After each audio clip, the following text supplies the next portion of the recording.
Hello everybody and welcome to a very special Gaming Couch video. Today we're playing Doom Eternal, and there's a very simple reason why we're playing Doom Eternal, and that is because we want to celebrate our 666 likes on Facebook. And that we achieved that yesterday, and so right now we must be somewhere around 678, 680. Regardless, we thought that it would be just a fun little thing to play through a little bit of Doom Eternal, slay some demons, in honor of reaching 666 likes. Now I know, it's not 1,000 likes, it's not a million likes, it's 666. But the thing is, when we started the Gaming Couch just a few weeks ago, we didn't expect to receive so much support to achieve so many likes and so many fans so quickly. We barely expected to get 100 fans, and our Facebook page at the time just blew up, and it took about a day before we got 100 fans. So first of all, I want to take some time just to acknowledge everybody who believes in us and who took the time to like us on Facebook, and who take the time to like what we post and comment on what we post. It's because of people like you that we can continue to grow and that we can offer you more content. And we really, really, truly appreciate everybody who follows us, whether it be on Facebook, on Instagram, on Twitter. If we have any more subscribers, on YouTube, well, we appreciate all of you. And I just actually right now to take a moment and just say thank you. Yesterday I was looking at our YouTube page, and I realized, I realized we had 1 subscriber. So right now, I don't know who you are. I don't know where you're from. I don't know if you found us on Facebook. I don't know if you just found us while perusing through YouTube.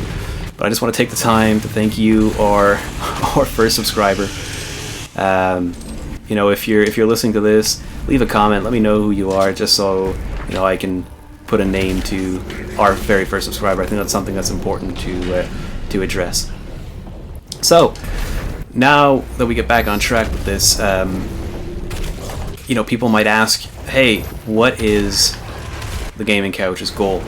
And the Gaming Couch's goal is real simple. We want to be your #1 source for news and reviews, trusted news and reviews, and we're working hard towards that. It's obviously something that's not going to happen overnight. It's a lot of work. It's very difficult, but it's something that we're all passionate about. And myself, I am very, very passionate about video games. I've loved them since I was a kid playing Super Mario on the NES. It's just one of those things that I got completely hooked on from a very, very young age, and I want to share that passion with everybody else, everybody who's interested in it. And people might ask, well, why make a video game news and review website? Why not just make a YouTube channel and sort of focus on maybe one game, one franchise, or one platform? And maybe that would be the logical thing to do. Why would anybody want to try and compete with GameSpot or IGN or Kotaku? But it just felt logical to do, to jump into the fray, start a website. And I have a background in journalism, so for me this is something, this type of work, researching articles, contacting people in the industry, conducting interviews, it's something that I've done before, and it's something that I really want to do, but for an industry that I'm passionate about. So really, that is the main goal for me and for the Gaming Couch, is just to be the best that we can be. And again, I come back to it, but it's because of people like you, people who are listening to this video right now, despite the fact that I am clearly not used to doing any sort of live commentary.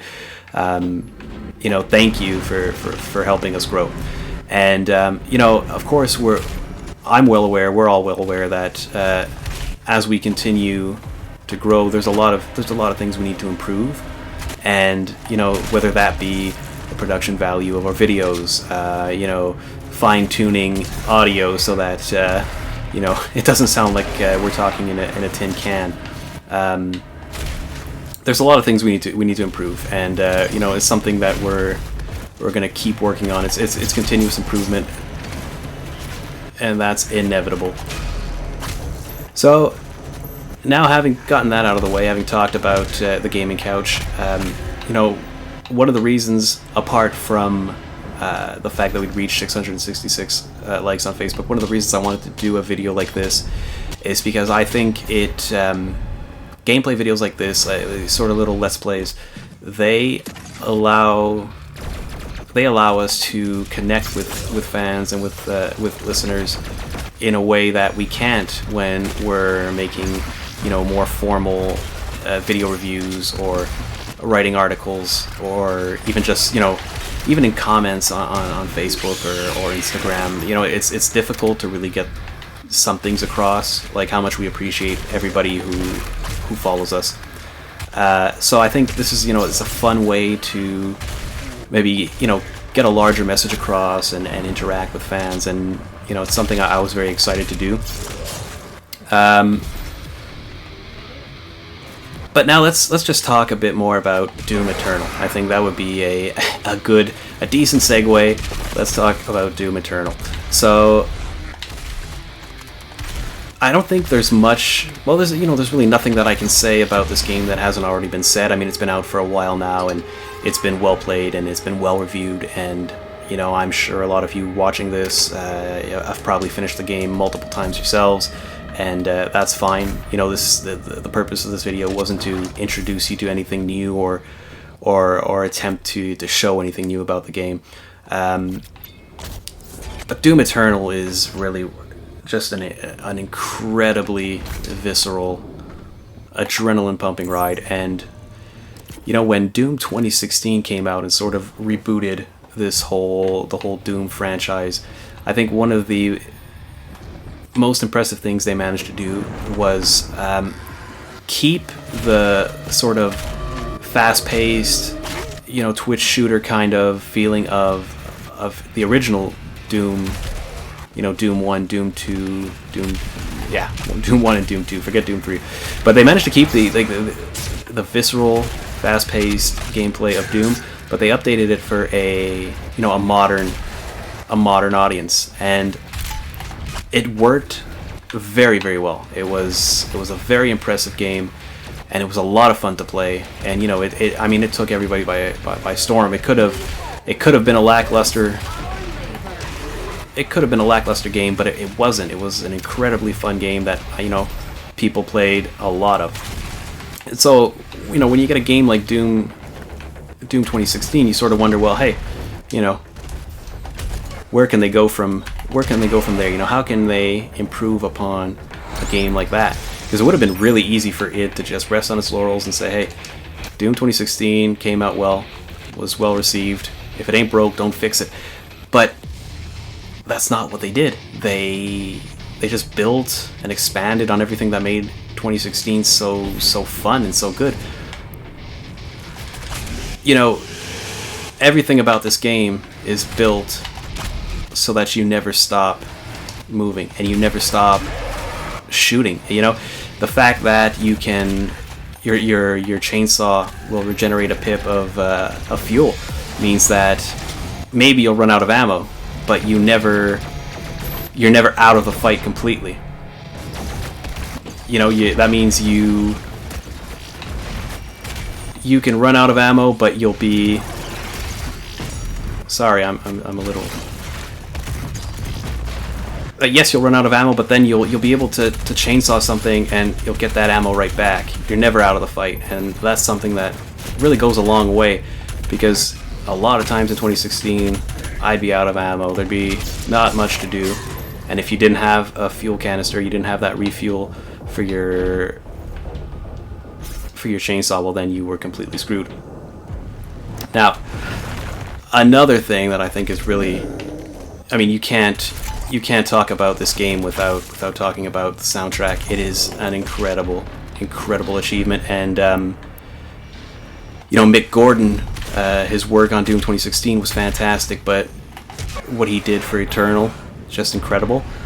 And I was really sad to see that Bethesda and Mr. Gordon had a falling out. I think it's a damn shame, quite honestly.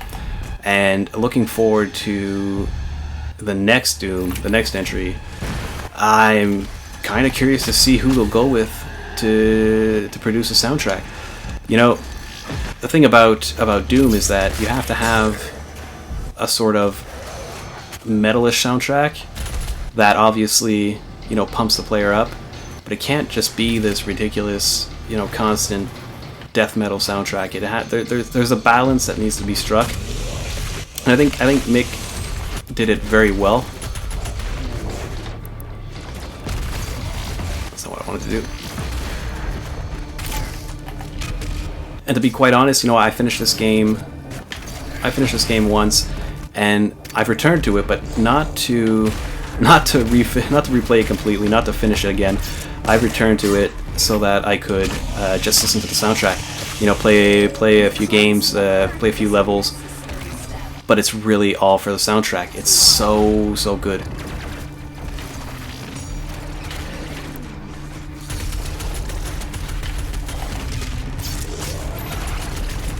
And so visceral.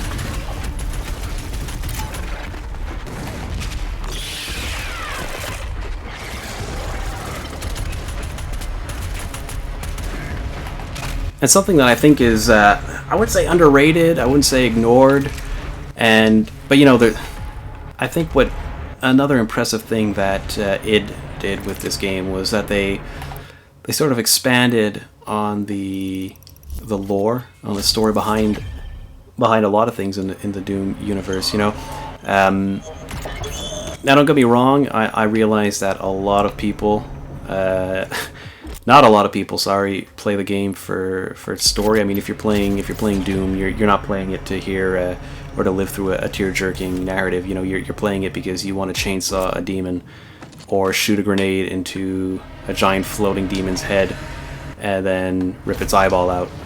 But I think, you know, if not from like a purely narrative reason, I think it just for the creativity behind it, I find it really interesting to, like, I really enjoyed scouring levels and picking up journal pages just to read up a bit more on the lore, because I find it really cool how it went through the trouble of, you know, creating sort of a backstory to this world, and to the Doomslayer, into the demonic entities, and into all that, how it works out. And you know, they could have very easily not expanded on that at all, or not really, you know, they could have done the bare minimum and it would have been acceptable, because like I said, people aren't playing this for the story. They're not playing it, they're playing it for this sort of brand of ultra-violence, and that's perfectly fine. But you have to give them kudos for having made the effort. And you know, if you go back and play Doom 2016, I think there are little inklings of that. You know, I mean, of course it has a story and it's fleshed out and it gets the job done. But I'm talking like real backstory, real lore. Because when you look at, for example, in 2016, when you look at the Doomslayer's Praetor suit, you can see it has like these alien symbols on it. But then it has, you know, English words written on it. Sorry, excuse me. So there are these things that needed, well, they didn't need to be, but they're things that they could expand upon. And you know, I found it cool to see that they had done that with Doom Eternal. I think it's a really cool idea, and it must have been a challenge. It must have been a real challenge to come up with something.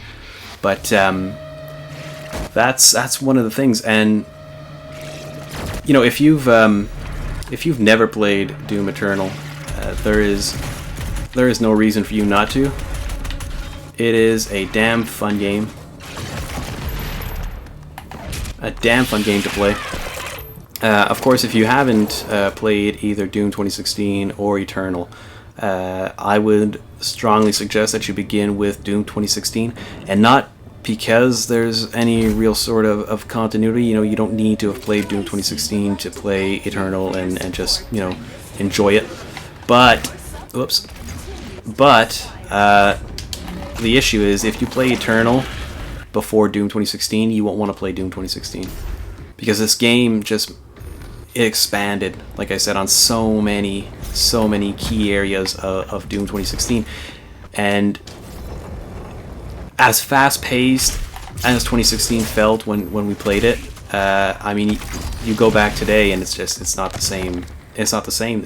After having played Doom Eternal, I mean, it just makes everything feel so much slower. I mean, everything in Eternal is an excuse to keep on killing, and you know, it just fits so well.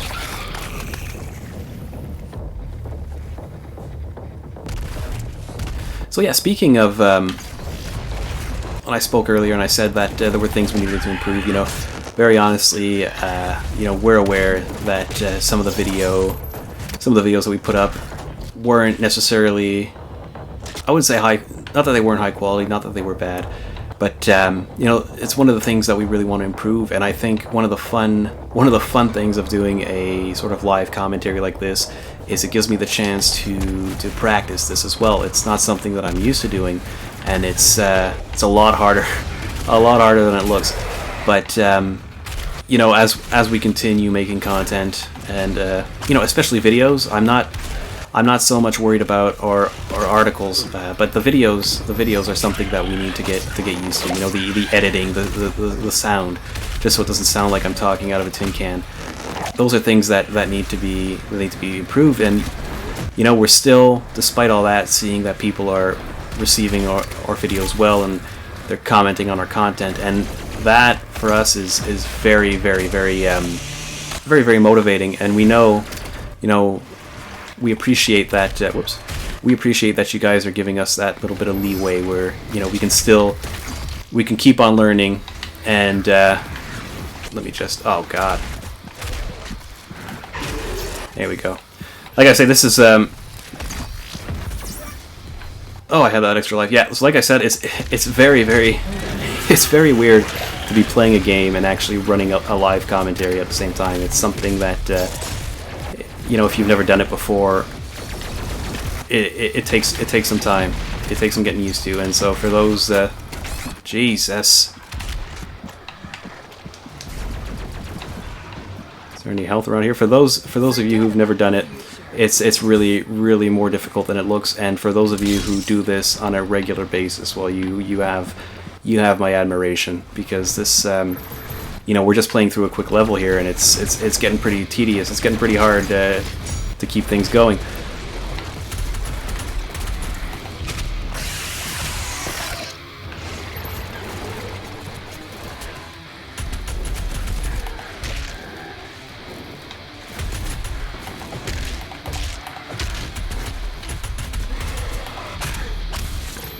Oh, by the way, just a real quick side note. If anybody has any friends or colleagues, or knows anybody who's an independent video game developer who would like to have their games reviewed, you know, I'll leave my my professional email in the video description below. And you know, they can feel free to reach out to me at any time. I think it's very important to support independent developers and help them get their games out there. So if there's anybody out there who has a game, or who knows somebody who's making a game, well, feel free to reach out to me.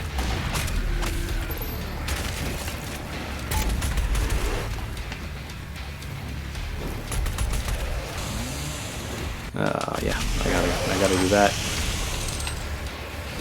So like I said at the beginning of the video, this is just a quick playthrough. I don't think that this could necessarily become a complete series, a complete Let's Play series.